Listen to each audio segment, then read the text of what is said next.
Hello future officers, आप सब कैसे हैं। आशा करते हैं आप सब अच्छे होंगे और पढ़ाई भी बढ़िया से कर रहे होंगे। अभी तक मैंने सॉलिड वेस्ट मैनेजमेंट पे भी कुछ लेक्चर्स बनाए हैं जो टेक्निकल टाइप के हैं। मतलब वो टेक्निकल एस्पेक्ट को पूरा करते हैं। जैसे कि कोई टेक्निकल वर्ड्स है जो नहीं समझ में आ रहा है, उसको क्लियरफाई करते हैं। तो अब शुरू करते हैं हम लोग डिटेल में एकदम। अब जब इसकी प्लेलिस्ट में जाएंगे, सॉलिड वेस्ट मटेरियल की प्लेलिस्ट जो मैंने बनाई है उसमें मैंने काफ़ी लेक्चर्स बना रखे हैं जो बहुत ज़रूरी थे। मतलब डिटेल लेक्चर पढ़ने से पहले वो बहुत ज़रूरी थे, जिससे कि डिटेल लेक्चर अच्छे से समझ में आ सके। तो अब डिटेल शुरू करते हैं, क्योंकि सिलेबस की एक लाइन को मैंने इधर से उधर से मिला के बनाया है। कुछ मैंने लिखा है, जो मुझे नहीं मिला वो नेट से सर्च किया है मैंने, कुछ बुक्स से लिया है, जहाँ से भी मुझे मिला मैंने एक पूरा सिलेबस कंप्लीट बना लिया है कि सिलेबस में जो जो पूछा जा रहा है उसको मैंने कम्प्लीटली एक जगह इकट्ठा कर लिया है। तो अब शुरू करते हैं। पहली बात है, व्हाट इज़ सॉलिड वेस्ट। तो सॉलिड वेस्ट क्या होता है। Solid waste is defined as the unwanted matter which is generated by the society. कह रहा है सॉलिड वेस्ट एक ऐसा अनवांटेड मैटर है, एक ऐसी अनवांटेड मतलब बिना चाही हुई चीज़ें होती हैं, that does not have any economic value, जिसकी कोई भी इकोनॉमिक वैल्यू नहीं होती है, from the point of view of first owner, मतलब जो इसको पहला यूज़ करता है। जैसे कि भाई अब एक कबाड़ वाले के पास कुछ सामान बेचोगे तो कबाड़ आपके लिए तो कबाड़ है, कोई इसके लिए आपका कोई यूज़ नहीं है। लेकिन अगर कबाड़ वाला ले जाएगा तो उसका यूज़ होगा, क्योंकि उसको बेच के कुछ पैसे कमाएगा, और फिर जो उससे लेगा वो क्या करेगा, उसको रिसाइकिल रीयूज़ करेगा। तो उसके लिए तो भैया वैल्यू है इकोनॉमिक, लेकिन फर्स्ट ऑनर के लिए नहीं है, जो पहली बार चीज़ का उपयोग करने के बाद में उसको कबाड़ के रूप में फेंक देता है या फिर बेच लेता है। तब कह रहा है why and where it is generated, कह रहा है कहाँ और कैसे बन जाता है। तो दो चीज़ें देख लेते हैं। The consumption of resources is the reason for the generation of waste. कह रहा है कि कंजप्शन ऑफ रिसोर्सेज, जैसे जैसे हमारी ज़रूरतें बढ़ी, नई नई चीज़ें बनती चली गई और नई चीज़ों का मैन्युफैक्चर होने लगी, तो क्या हुआ भैया, जो ज़रूरत की चीज़ें थी लोग खरीद खरीद के यूज़ करते गए, और ज़रूरत की मतलब उसमें बच गई, अब वो तो बेकार ही हो गई। तो फर्स्ट ऑनर के लिए बेकार हो गई, अभी क्या करेगा, बेचेगा या फेंकेगा, कुछ तो करेगा ये। तो ऐसे कूड़ा जनरेट हुआ। It is generated in the places where human activities prevail. कह रहा जहाँ पे ह्यूमन एक्टिविटी होती है वहाँ पे ये सब कूड़ा जनरेट होता है। अब एक नोट करने वाली बात है, इंडिया में per capita waste generated in India, मतलब एक पर डे एक इंसान पे कितना कूड़ा इंडिया में जनरेट होता है, 0.25 से 2.5 kg एक दिन में। बताओ, एक दिन में इतना कूड़ा निकलता है एक आदमी के लिए। Per capita waste generated in India, लगभग इतना कूड़ा 0.25 से 2.5 kg एक दिन में निकलता है। अब क्या कह रहा है, what is solid waste management. अभी पढ़ा, मतलब वेस्ट क्या है, ये कैसे और कहाँ पैदा हो जाता है, फिर इंडिया में पर कैपिटा कितना कूड़ा है। अब देखते हैं, अब जो कूड़ा तो भाई पता चल गया है कूड़ा है, अब कूड़े को कैसे वेस्ट को मैनेजमेंट करेंगे, वेस्ट जो जनरेट तो हुआ है इसको कैसे ठिकाने लगाया जाए। तो ठिकाने लगाने की जो प्रोसेस बनाई गई है उसको कहा गया है वेस्ट मैनेजमेंट, यानी सॉलिड वेस्ट मैनेजमेंट। अब देख लेते हैं क्या परिभाषा इसमें क्या बता रहा है। It is defined as the discipline associated with control of generation, storage, collection, transport और transfer, processing and disposal of solid waste materials in a way that best address the range of public health, conservation, economics, aesthetics, engineering and other environmental considerations।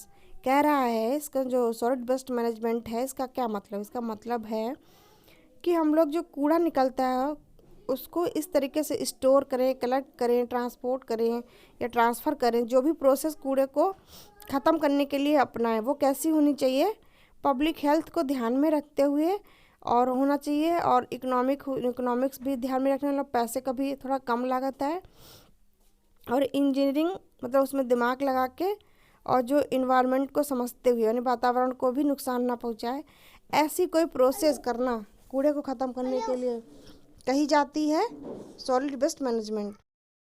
तो clear हुआ होगा आपको कि solid waste management क्या है, यानी कूड़े को, सॉलिड वेस्ट को हम इस तरीके से निपटाएं, उसको स्टोर करें या जो ले जाएं इधर से उधर, या प्रोसेसिंग करें या डिस्पोजल जैसे भी करें, तो उसको क्या ध्यान में रखना चाहिए, पब्लिक हेल्थ को और इकोनॉमिक ध्यान रखना है, ज़्यादा पैसा भी ना लगे, पब्लिक की हेल्थ भी का नुकसान ना करे, और उसमें इंजीनियरिंग दिमाग यूज़ करते हुए और क्या करना चाहिए, इन्वायरमेंट ने हमारे पर्यावरण को समझते नुकसान भी इस पर्यावरण को भी ना पहुंचाए, इस तरीके से हम सॉलिड वेस्ट मैनेजमेंट करें, मतलब कूड़ा भी ख़त्म हो जाए और हम लोगों का कोई नुकसान भी ना हो। ये हो गया, ठीक है। तो अभी ये बात समझ में आ गई होगी कि सॉलिड वेस्ट क्या है, ये कहाँ जनरेट होता है, कैसे जनरेट होता है, उसके बाद में सॉलिड वेस्ट मैनेजमेंट क्या होता है। आगे चलते हैं। अब गोल्स क्या हैं इसके, क्यों मतलब सॉलिड वेस्ट मैनेजमेंट करना क्यों है भाई, ज़बरदस्ती तो है नहीं, तो क्यों किया जाता है, इसका गोल्स क्या है। तो कह रहा है to indicate the direction and desired outcome of solid waste, कह रहा है कि ये इसलिए किया जाता है कि जो कूड़ा है उससे कुछ सही काम किया जा सके, कुछ आउटकम लिया जा सके। जैसे कि कोई मतलब भाई कूड़ा, जैसे कि कुछ भी मान लो कूड़ा टाइप का, जैसे कि अब हमारे लोग के पास क्या है, शैम्पू की बोतल खाली हुई हमारे लिए कूड़ा है, लेकिन अगर हम उसको बेच दें कबाड़ी, कबाड़ी ले तो कुछ फ़ायदे में ठन्नी चवन्नी उसको तो कुछ ना कुछ मिलेगा ही, फिर इसको ले जाके कहीं प्लास्टिक को रिसाइकिल किया जाए, कुछ नया बना दिया जाए तो वैल्यूबल हो जाएगा। तो कह रहा है जो कूड़े को वैल्यूबल कुछ आउटकम प्राप्त कर लेना, कुछ अच्छी चीज़ मिल जाना, ये इसका गोल है। दूसरा कह रहा है it gives overall and explicit purpose to the system are special programs and facilities provided and management particles in terms of end result. कह रहा है कि इसका मेन मतलब होता है कोई स्पेशल प्रोग्राम ऐसा करना कि जिससे कि जो कूड़ा है वो कुछ यूज़ में आ जाए, मतलब कुछ यूजेबल चीज़ बन जाए, जो इसको हम कोई हमको फैसिलिटी उससे मिले, कुछ हम उससे कुछ नया बना सकें, मतलब वो कूड़ा कूड़ा ना रह जाए, हमारे लिए कोई यूज़ के सामान बन जाए, ठीक है। अब ऑब्जेक्टिव्स क्या, उद्देश्य क्या है कूड़े को मैनेज करने के। कह रहा है to reduce the adverse impact on the environment, और जो कूड़े का जो गंदा इफेक्ट पड़ता है हमारे वातावरण पे वो ना हो। दूसरा क्या है, to consider material flow in the society, और सोसाइटी में क्या हो, मटेरियल का फ्लो बना रहे। तीसरी बात है reduction in raw material use, कच्चे सामान का उपयोग करना कम हो।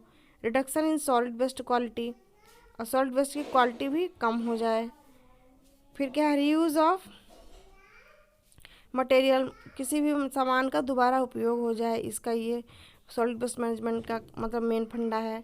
Recovery of material and energy, हम इससे क्या कि नई नई चीज़ों को बना सकें और एनर्जी को भी प्रोड्यूस कर सकें, एनर्जी भी बना सकें।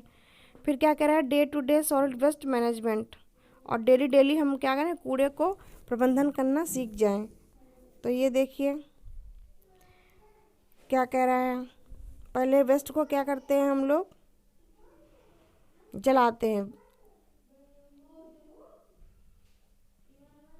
मतलब ऐसे जलाने, वेस्ट इंसिनरेशन करते हैं, रिसाइकलिंग करते हैं, कंपोस्टिंग करते हैं, स्पेशल वेस्ट जो होता है उसको अलग निकालते हैं, ट्रांसफ़र करते हैं और फिर लैंड फिलिंग कर देते हैं, मतलब ज़मीन में गाड़ देते हैं, मतलब ज़मीन में भी गाड़ा जाता है, जलाते भी हैं, रिसाइकिल भी करते हैं, कंपोस्टिंग भी करते हैं, खाद भी बना लेते हैं, ट्रांसफ़र भी करते हैं जब ज़रूरत होती है तो स्पेशल वेस्ट को, जैसे हैज़ार्डस वेस्ट को अपने, उसका यूज़ तो कोई है नहीं हैज़ार्डस वेस्ट का, तो उसको एक से दूसरी जगह ले जाके जला के जैसे भी करके उसको ख़त्म किया जाता है। अब गोल्स और ऑब्जेक्टिव भी समझ गए कि ज़रूरत क्या है इसकी। अगला चलते हैं कैटेगराइजेशन, सॉलिड वेस्ट को कितनी कैटेगरी में डिवाइड किया गया है। तो कह रहा है categorization of solid waste can be, पहला क्या है, बेस्ड ऑन मटेरियल, मतलब मटेरियल के अकॉर्डिंग, मटेरियल कितने टाइप का है। बी नंबर है based on hazard potential, hazard potential मतलब कौन कूड़ा कम खतरनाक है, कौन कूड़ा ज़्यादा खतरनाक है। तीसरी बात है based on source of generation, और तीसरा कैसे डिवाइड किया गया है कि कहाँ से कैसे जनरेट होता है, जैसे भाई न्यूक्लियर प्लांट से अगर कूड़ा निकलेगा उसको घरेलू कूड़े के साथ तो रखेंगे नहीं, तो कह रहा है based on source of generation, कहाँ से वेस्ट मतलब निकल रहा है। अब इसके बाद में कहता है कैटेगरीज, पता चले कैसे कैसे कैटेगरी में इसको कैसे कैसे डिवाइड करते हैं। इसके बाद में टाइप्स ऑफ सॉलिड वेस्ट। अब कह रहा है सॉलिड वेस्ट कितने टाइप का होता है, तो देख लेते हैं। गार्बेज मतलब कूड़ा, फिर दूसरी बात कह रहा है एसेज एंड रिसिड्यू, कह रहा है कि राख और जो जलने के बाद में जो बचता है वो। कम्बस्टेबल एंड नॉन कम्बस्टेबल मतलब जलने योग्य नहीं और नहीं जलने योग्य। फिर कह रहा है बल्की वेस्ट यानी भारी वेस्ट। फिर स्ट्रीट वेस्ट मतलब गली का कचरा। फिर बायोडिग्रेडेबल मतलब जो ज़मीन में आसानी से ख़त्म किया जा सकता है। दूसरा है नॉन बायोडिग्रेडेबल जो आसानी से नहीं ख़त्म किया जा सकता है। डेड एनिमल्स मरे हुए जानवर। अबंडेंट व्हीकल्स टूटे फूटे मतलब व्हीकल्स वही कार और टूटी फूटी मोटरसाइकिल ये सब। फिर कह रहा है कंस्ट्रक्शन एंड डिमोलिशन वेस्ट मतलब किसी बिल्डिंग को पहले हुए बनाया फिर तो कूड़ा निकला, मतलब टूटी फूटी ईंटें फीटे नहीं कंस्ट्रक्शन करने के बाद घर बनाने के बाद निकलता है। और फिर कह रहा है डिमोलिशन वेस्ट मतलब घर गिराने के बाद में, कोई बिल्डिंग गिराने के बाद में जो कचरा निकलता है उसे। फिर कह रहा है फार्म वेस्ट, जो फार्म कोई हो उससे वेस्ट निकले। फिर हजार्डस वेस्ट होते हैं अवशिष्ट खतरनाक वाले। फिर सीवेज वेस्ट और जो घरों से सीवेज निकलता है। तो भैया सॉलिड वेस्ट हो गया इतने टाइप का। तो भाई अच्छे से देख लेना, मैंने बहुत कोशिश की मैं बेहतर बनाऊं और मतलब इसलिए मैंने बहुत थोड़ा लेट ही शुरू किया है पढ़ाना भी, कि सारे लेक्चर्स को जो भी मैं पढ़ाऊँ वो सिलेबस से रिलेटेड हो और मतलब आप इतना सब पढ़ने के बाद में क्वेश्चन कर पाओ। मेन मेरा मोटो है कि आप क्वेश्चन करना सीख जाओ। जैसे आप मुझे लगेगा कि क्वेश्चन करने के लिए इतना इतना ज़रूरी है तो मैं उतना उतना पढ़ाऊँगी। तो अभी आगे चलते हैं। तो कह रहा है सोर्सेज ऑफ सॉलिड वेस्ट कौन कौन से हैं। रेजिडेंशियल सॉलिड वेस्ट रेजिडेंस से निकलता है। कमर्शियल चीज़ों से निकलता है। इंडस्ट्री से निकलता है। म्यूनिसिपल सर्विस मतलब नगर पालिका वाले ले जाते हैं। इंस्टीट्यूट से निकलता है। एग्रीकल्चरल हॉस्पिटल इतनी जगह से निकलता है। ठीक है, अब सोर्सेज ऑफ वेस्ट देख लेते हैं। देखो ये इसमें दिखा रहा है सबसे ज़्यादा कहाँ से निकलता है। 12% निकलता है हमारे होटल, मैरिज हॉल्स, स्कूल, ऑडिटोरियल से निकलता है। और क्या निकलता है, रेस्टोरेंट से निकलता है 12%। कमर्शियल वाले सबसे ज़्यादा कचरा फैलाते हैं 14%। फिर इसके बाद में इंडस्ट्रियल वाले 2%, हॉस्पिटल वाले 4% और रेजिडेंस वाले तो भाई कचरा फैलाने में महान आत्मा है तो वो 68% कचरा निकालते हैं। सबसे ज़्यादा कचरा कहाँ से निकलता है, घरों से निकलता है, रेजिडेंशियल से। अब देखो टू बी रिमेंबर मतलब एक पॉइंट है बहुत important. The quantity quality and composition of waste depend on the source of waste generation. कह रहा है कि वेस्ट की क्वालिटी क्या होगी, उसकी मात्रा यानी क्वांटिटी क्या होगी, और कंपोजिशन मतलब किस कंपोजिशन में होगा। डिपेंड ऑन सोर्स जहाँ से वेस्ट निकल रहा है यानी कि उस सोर्स पे डिपेंड करेगा। आगे चलते हैं 6 number composition of solid waste. 5 number हो गया, 6 नंबर है composition of solid waste. Solid waste में क्या क्या कंपोजिशन हो सकता है, तो कह रहा है the composition of municipal solid waste of India is given below in the table in percentage. जो म्यूनिसिपल सॉलिड वेस्ट है इंडिया में उसमें कितना क्या होता है इसका परसेंटेज है दिया गया है। Composition low income, middle income, high income मतलब जो लो इनकम वाले होते हैं वो कितना वेस्ट करते हैं, मिडिल इनकम वाले कितना और हाई इनकम वाले कितना। तो फूड वेस्ट है ये इतना इतना, पेपर इतना, कार्डबोर्ड इतना, प्लास्टिक, टेक्सटाइल, रबड़, leather, yard waste, woods, glass, aluminium, inert as dirt ETC. मतलब जो ये सब चीज़ें हैं भैया एक तो नंबर तो खुद ही देख लेना उतना इम्पोर्टेंट नहीं है इसलिए मैं इसको नहीं बोल रही हूँ, लेकिन फिर भी थोड़ा समझ लेना कि एक एक चीज़ शुरू से आखिरी तक आपको समझ में आ जाए, आपको कभी ये ना लगे कि ये चीज़ मैंने पढ़ी नहीं थी और मेरे एग्ज़ाम में आ गई। आगे चलते हैं composition of municipal solid waste in typical Indian cities. अब शहरों में कितना होता है, फूड एंड गार्बेज वेस्ट कितना 40% निकलता है, ग्लास एंड सेरेमिक लगभग 5%, मेटल्स लगभग 3%, इनर्ट लगभग 15%, प्लास्टिक और रबड़ 4% लगभग, टेक्सटाइल 6%। और तो सबसे ज़्यादा क्या निकलता है शहरों में? फूड एंड गार्डन वेस्ट निकलता है। तो देख लेना, मैंने वैसे कोशिश की है मैं हर एक की चीज़ को अच्छे से बनाऊं, वो आपकी भी समझ में आए अच्छे से, ये ज़रूरी है। अब कुछ डिफिनेशन है जो मैंने टेक्निकल टर्म की बनाई हैं सॉलिड वेस्ट मैनेजमेंट में, बहुत से कार्ड टाइप के मैंने छोटे छोटे बनाए हैं जिससे कि मतलब थोड़ा याद भी रहे आसानी से। तो अब फिर भी एक बार देख लेते हैं। कह रहा है कि रविश क्या होता है, रविश के बारे में देख लेते हैं, रविश किसे कहते हैं। It consist of tin cans, newspaper, packaging material, bottles, plastic and yard trimmings. तो रविश के अंदर क्या क्या आता है? It consist of tin cans, newspaper, packaging materials, bottles, plastic and yard trimmings. It consist of both combustible and non combustible matter excluding garbage. तो कह रहा है जो रबिश होता है, जो कचरा रबिश जिसको बोलते हैं, वो क्या है? न्यूज़पेपर का कचरा हो सकता है, पैकेजिंग मटेरियल हो सकता है, पॉलीथीन निकलता है नमकीन का या किसी चीज़ का, बॉटल्स हो सकती हैं, प्लास्टिक्स हो सकती है, और यार्ड ट्रिमिंग्स मतलब जो मतलब बगीचा नहीं घर में छोटा मोटा लगाते हैं उसको ट्रिम करके जो घास फूस निकालते हैं। और क्या कहते हैं, कम्ब्यूस्टेबल हो सकता है, मतलब जो दहन योग्य या जलने वाली चीज़ें हो सकती हैं, नॉन कम्ब्यूस्टेबल बिना जलने वाली भी हो सकती हैं, एक्सक्लूडिंग गार्बेज, और गार्बेज को छोड़ते हुए। आगे चलते हैं। गार्बेज, गार्बेज क्या होता है? It is a portion of waste that is biodegradable. Garbage का मतलब होता है ऐसा वेस्ट होगा, वो ऐसा कूड़ा करकट है जो ज़मीन में डालने से या ज़मीन में मतलब जमा कर देने से अपने आप ही डिकम्पोज हो जाता है। ठीक है। The biodegradable waste that is generated from the kitchen, restaurant and market. और कहाँ कहाँ से जनरेट होता है? किचन से निकलता है, रेस्टोरेंट से निकलता है और मार्केट से निकलता है। फिर ट्रैश क्या होता है? It is the combustible portion of the rubbish. ये जो जलने योग्य पोर्शन होता है ना रविश का ही, मतलब जो कूड़ा रविश जिसको बोल रहे हैं, न्यूज़पेपर ये पैकेजिंग मटेरियल, ये सब क्या है? रविश है। तो जो रविश का वो पार्ट जो जलने योग्य होता है उसको ट्रैश कहते हैं। आगे चलते हैं। Discarded material. अब डिस्कार्डेड मटेरियल क्या होता है? The solid waste which remains after the materials are removed to recycling, reuse and composting. Discarded material अब वो हो गया, मान लो पहले तो जो कूड़ा करकट आया, मतलब जो वेस्ट आया, उससे हम कुछ बना लेते हैं, फिर उसके बाद फिर से बच जाता है, उसको क्या कहते हैं? हम कहते हैं डिस्कार्डेड मटेरियल। ठीक है। मतलब हमने कोई मतलब कूड़ा करकट था हमारे पास, कुछ कोई वेस्ट मटेरियल था, हमने उससे क्या किया? कुछ नया बनाया। कुछ नया बनाने के बाद में क्या हुआ? कुछ फिर बच गया, तो वो क्या होगा? डिस्कार्डेड मटेरियल हो जाएगा।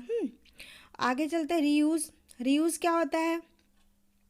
Reuse is a product for the same application for which it is originally intended. कह रहा है कि रीयूज़ वो मटेरियल होता है या वो प्रोडक्ट है जो दोबारा यूज़ किया जा सकता है। ओरिजिनली पहले यूज़ कर लिया गया, फिर से उसमें कुछ ना कुछ ऐसा होता है जिसको हम दोबारा यूज़ कर सकते हैं। रिसाइकलिंग क्या होती है? A terminology used to represent the processing of recovered material to make them as raw material for new applications. मतलब जो पहले से इस टर्मिनोलॉजी को किस लिए यूज़ करा जाता है कि हम कोई प्रोडक्ट था पहले से बना हुआ, उसको यूज़ कर लिया, उसको यूज़ करने के बाद में उसको दोबारा फिर कुछ और रूप में यूज़ कर लिया, मतलब कुछ नया रिसाइकिल कर लिया, कुछ नया बना लिया उसका। ठीक। और नए एप्लीकेशन में हमने यूज़ करना शुरू कर दिया। रीमैन्युफैक्चरिंग क्या होती है? It is the restoration of the product which has the same characteristics as that of the new one। मतलब रीमैन्युफैक्चरिंग वो होती है जैसे कि मान लो कोई प्रोडक्ट मैन्युफैक्चर आया, हमने उसको यूज़ किया और उसको फिर से ऐसा बना लिया कि फिर से वो अपने मतलब जो पहले क्वालिटी थी उसके अंदर वही क्वालिटी हो गई, फिर से मतलब फिर से नया जैसा हो गया और फिर वही काम करने लगा जैसे पुराना पहले कर रहा था, तो इसको कहते हैं रीमैन्युफैक्चरिंग। रिकवरी क्या होता है?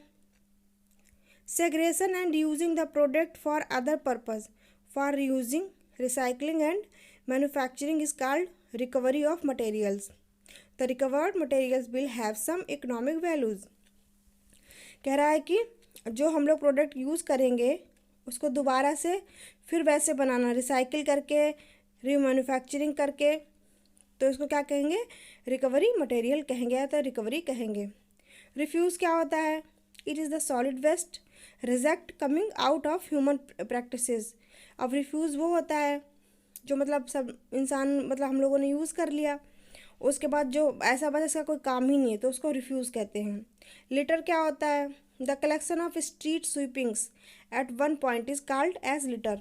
मतलब लिटर मतलब गली को कोई साफ करने, नगर पालिका वाले गली नहीं साफ करने आते हैं, तो जो गली साफ करते हैं और गली साफ करने का जो कचरा इकट्ठा होता है उसको लिटर कहते हैं। ज़रूर ध्यान कर लेना, सिलेबस का मेन पॉइंट लिटर है। अब आगे चलते हैं, characteristics of SW। Solid waste material जो है उसकी क्या क्या खूबियाँ हैं, ठीक है, कैसे इसको जाना पहचाना जाएगा। देख तो प्रॉपर्टीज़ देख लेते हैं क्या क्या हैं। 3 प्रॉपर्टी पहले, physical characteristics, chemical characteristics and biological characteristics. मतलब फिजिकल क्या गुण है, केमिकल क्या गुण है और बायोलॉजिकल क्या गुण है, ठीक है।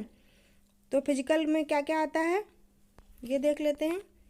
कह रहा है identification of individual components, particle size, distribution, moisture content and density. अब देख लो इसमें कौन कौन से न्यूमेरिकल आएंगे। पहले तो होगा एक होगा identification of individual components, components को पहचानना कि कौन सा कंपोनेंट्स, इस पर भी न्यूमेरिकल बनते हैं। फिर दूसरा न्यूमेरिकल बनेगा पार्टिकल साइज डिस्ट्रीब्यूशन यानी पार्टिकल साइज पे बनेगा। तीसरा बनेगा मॉइस्चर कंटेंट पे बनेगा। चौथा बनेगा डेंसिटी पे। तो हमारे अब यहाँ पे एक चीज़ क्लियर हो जा रही है कि हमें कितने 4 तरीके के न्यूमेरिकल का फेस करना पड़ेगा, किसमें, सॉलिड वेस्ट मटेरियल में, ओके। और फिर लिक्विड में अलग देखेंगे, हैजार्डस में अलग देखेंगे। अभी हमारे पास ये समझ में क्लियर आ गया है कि हमारे पास 4 तरीके के न्यूमेरिकल हमें सॉल्व करने पड़ेंगे। इसको अच्छे से दिमाग में बैठा लेना। केमिकल कैरेक्टरिस्टिक्स क्या हैं, प्रॉक्सिमेट एनालाइज, अल्टीमेट एनालाइज।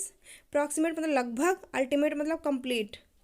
इसमें क्या क्या निकालना पड़ेगा, मॉइस्चर कंटेंट निकालना पड़ेगा, इसमें भी वोलाटाइल मैटर, एस कंटेंट मतलब कितनी राख है बचेगी, फिक्स्ड कार्बन कंटेंट कितना कार्बन बचेगा।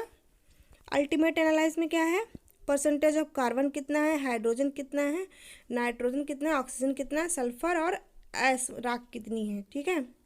बायोलॉजिकल कैरेक्टरिस्टिक्स में क्या है, बायो डिग्रेडेबिलिटी ऑफ ए सब्सटेंस, ठीक है, मतलब कोई सब्सटेंस कब जल जाता है या सॉरी कब आसानी से ख़त्म हो जाता है अपने आप ज़मीन में डाल देने से।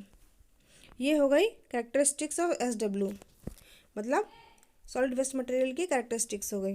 न्यूमेरिकल अब आज पता चल गया होगा कितने टाइप के न्यूमेरिकल हमें पढ़ना है। 4 टाइप के न्यूमेरिकल इसमें होंगे और चारों टाइप के न्यूमेरिकल हम पढ़ाएंगे, और उसके लिए मुझे पेन कॉपी का यूज़ करना पड़ेगा।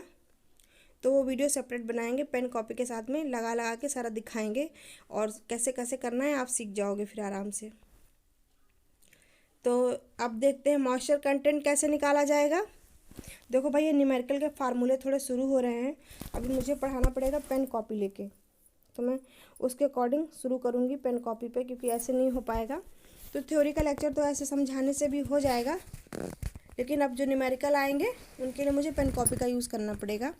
तो करते हैं, अब देखते हैं मॉइस्चर कंटेंट पहले समझ लेते हैं क्या है। Moisture content is the water content present in a substance, मतलब किसी पदार्थ में या किसी चीज़ में कितना पानी है ये उसका मॉइस्चर कंटेंट कहलाता है, ठीक। दूसरी बात क्या है, it can be calculated by using the below formula. निकालते कैसे हैं, इस फार्मूले से। मॉइस्चर कंटेंट का फार्मूला देख लीजिए, MC यानी कि moisture content equal to W - D upon W into 100।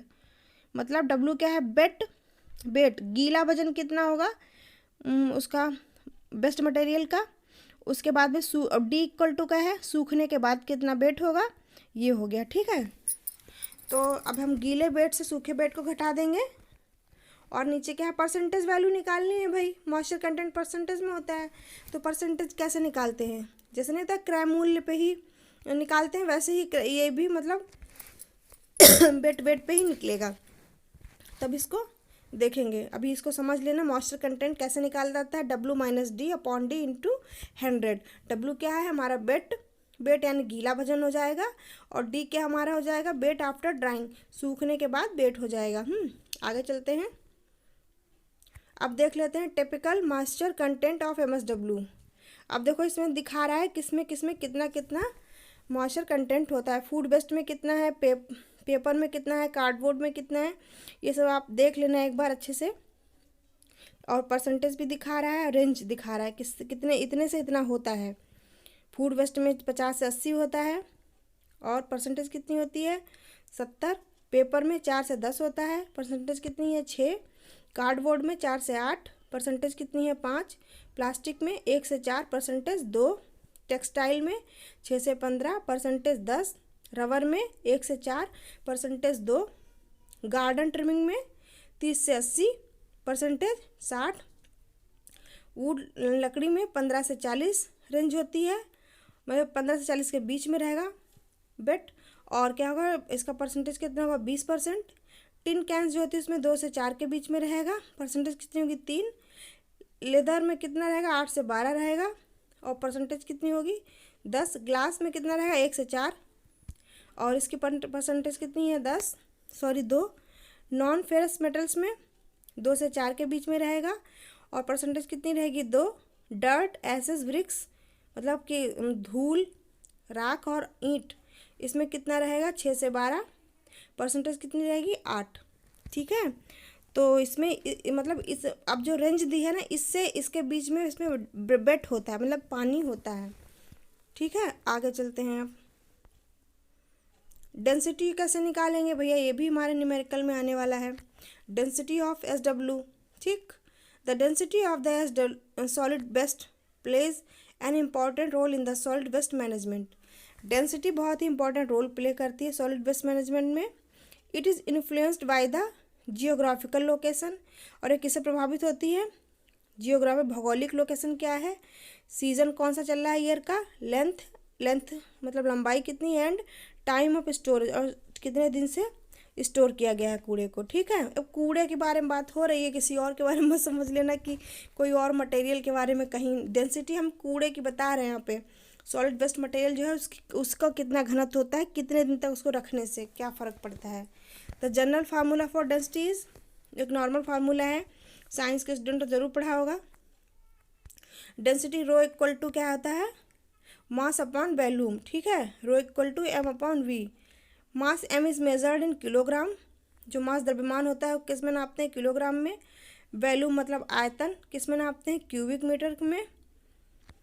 Density rho किस में नापते हैं, किलोग्राम पर क्यूबिक मीटर में। ठीक है, ये हो गया हमारा डेंसिटी का फार्मूला।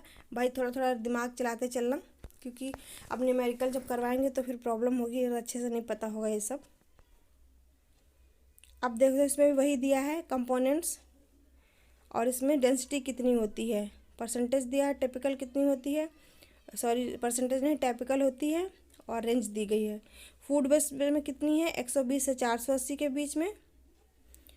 पेपर में 30 से 130 के बीच में। ये देख लेना थोड़ा आप लोग, इसकी उतनी ज़रूरत नहीं पड़ेगी, इसलिए मैंने इसको थोड़ा स्किप करते हैं, आगे बढ़ते हैं। प्रॉक्सीमेट एनालाइज भी निकालना पड़ेगा। तो कह रहा था प्रॉक्सीमेट एनालाइज इंक्लूड्स, अब लगभग भैया जो कोई वेस्ट कूड़ा है उसमें लगभग कोई चीज़ निकालनी होगी तो ऐसे होगी। ठीक, तो लगभग में क्या है, moisture, loss of moisture when heated to 105 centigrade C for 1 घंटा। Volatile combustion matter, loss of weight on ignition at 950 centigrade C। Fixed carbon residue left after volatile matter is removed S.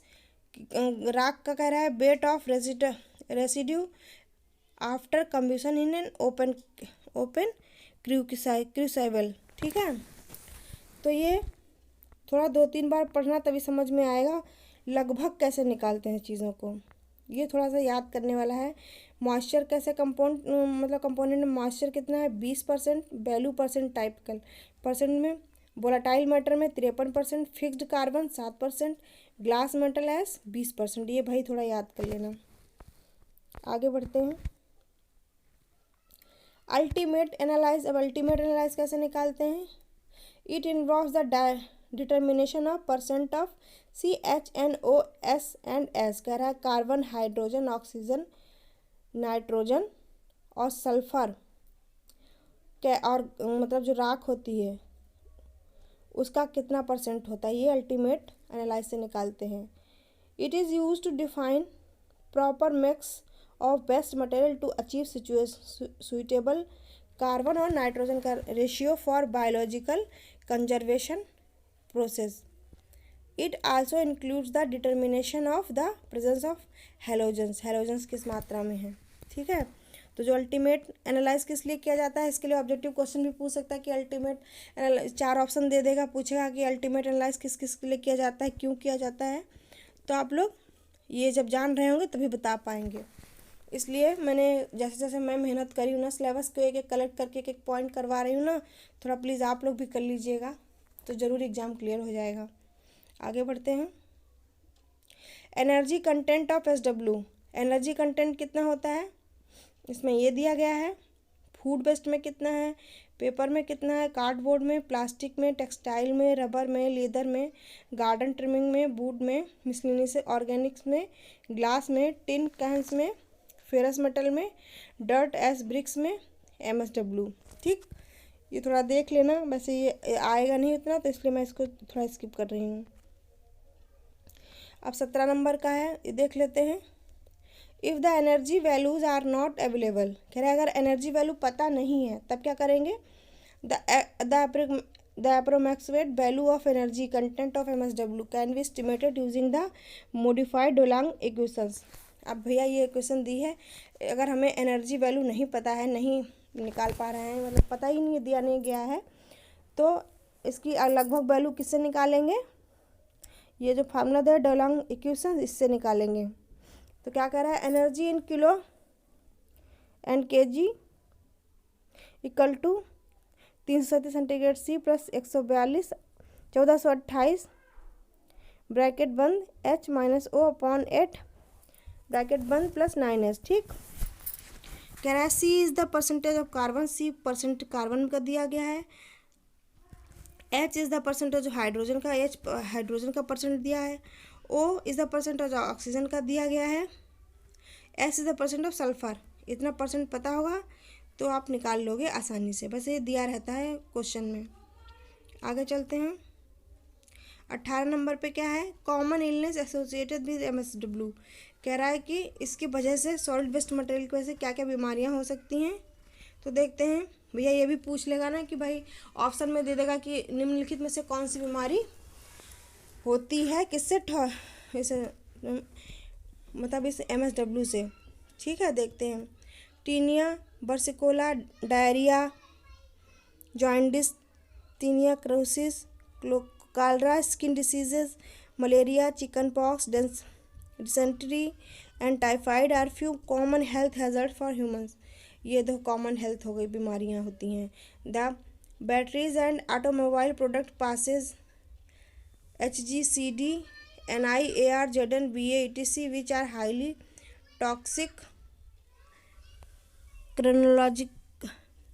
carcinogenic, causing staining of fingers, teeth, hair, general weakness, fatigue and nasal irritation। ठीक है, ये इसके वजह से बीमारियां होती हैं।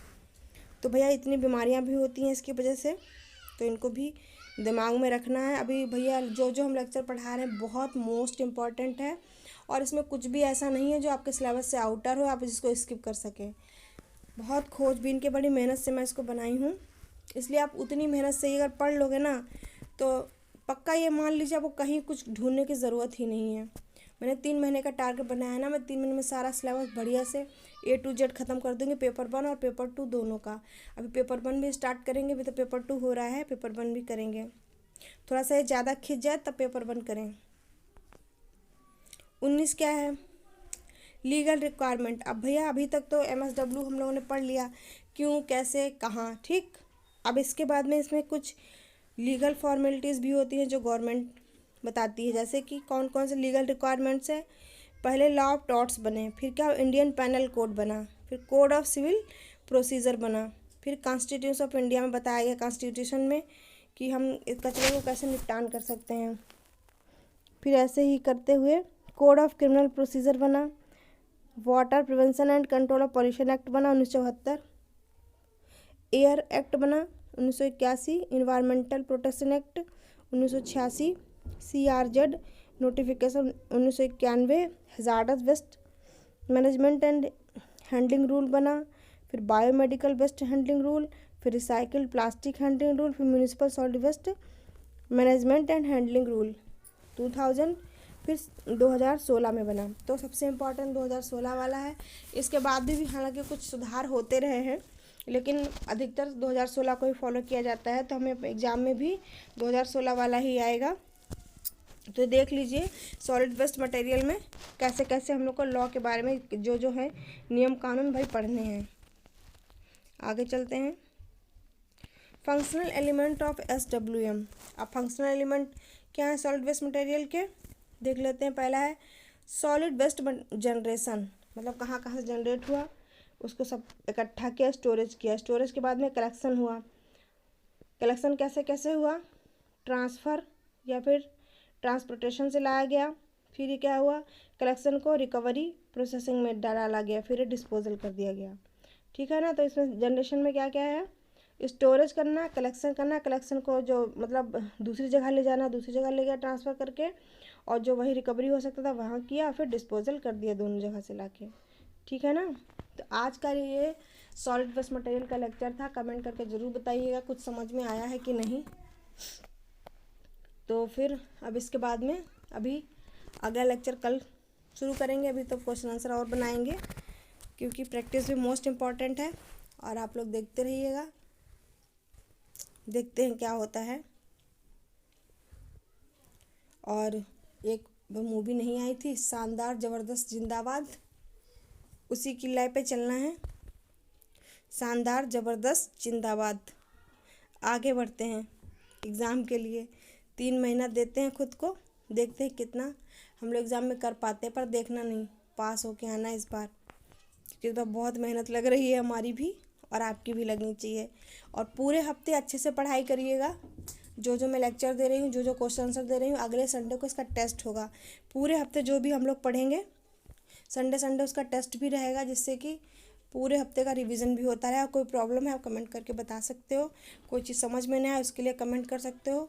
और लेक्चर मुझे क्या ऐड करना चाहिए, मेरे लेक्चर में क्या गलत है, क्या सही है, क्या मैं नहीं समझा पाई हूँ, इस चीज़ों को बताइएगा, जिससे कि मैं ठीक से और अच्छे से कर सकूँ। और मैं पेन कॉपी लेकर पढ़ाऊँगी, तब उसी से मुझे लग रहा है न्यूमेरिकल में कवर हो पाएंगे। धन्यवाद।